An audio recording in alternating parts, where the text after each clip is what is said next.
Buenos días, queridos niños. Feliz sábado. Pedro y su esposa trabajaban como misioneros de la iglesia adventista en un país que no era el suyo. Su labor consistía en estar a cargo de una escuela y de un puesto de salud en Isla Raza, que queda cerca de Paranagua, en Paraná, Brasil. Hoy ese puesto misionero de la iglesia ya no existe, pero allí sucedieron muchos milagros.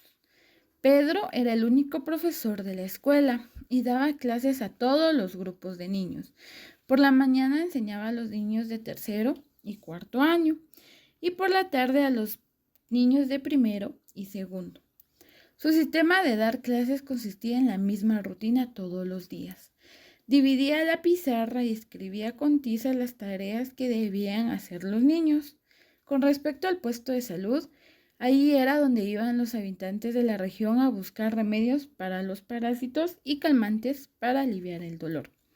En las ocasiones en que llegaba hasta el puesto algún enfermo grave, había una lancha que lo llevaba a la ciudad de Paranagua, donde había un hospital.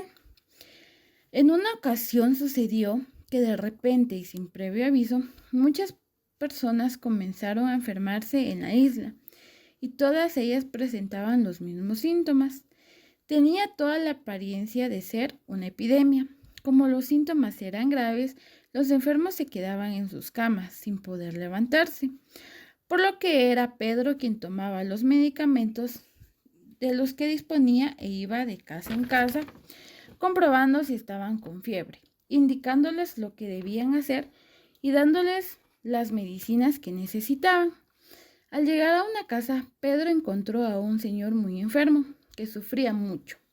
Vio que necesitaba urgentemente una inyección.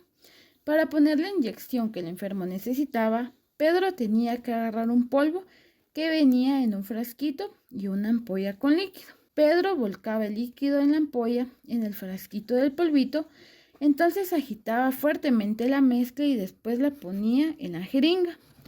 Luego la aplicaba al enfermo, pero resulta que ese día, como Pedro ya había puesto muchas inyecciones a muchos enfermos, no se dio cuenta y tomó un frasquito que ya había usado y puso el líquido en la ampolla en el frasquito vacío.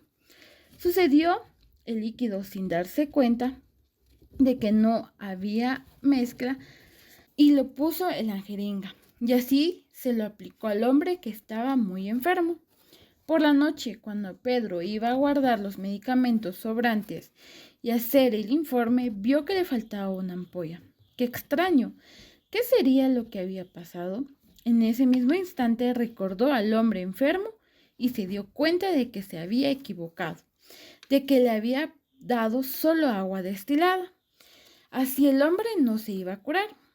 Como ya era de noche, era imposible que Pedro volviera a la casa del enfermo, por lo que solo había una cosa que él pudiera hacer: reunir a su familia y orar para que Dios interviniera. Todos oramos mucho esa noche y a la mañana siguiente las oraciones continuaron. Muy temprano y nada más levantarse de la cama, Pedro fue a visitar al enfermo para averiguar qué había sucedido con él y si podía ayudarlo en algo. Al llegar cerca de la puerta, se asustó. ¿Se imaginan lo que había sucedido? Pedro no podía creer lo que veía. El hombre estaba de pie en el patio, tomando el sol, sin ningún dolor y bien dispuesto. ¿Cómo era posible que aquel hombre se hubiera curado solo con agua? Pues en realidad no es humanamente posible.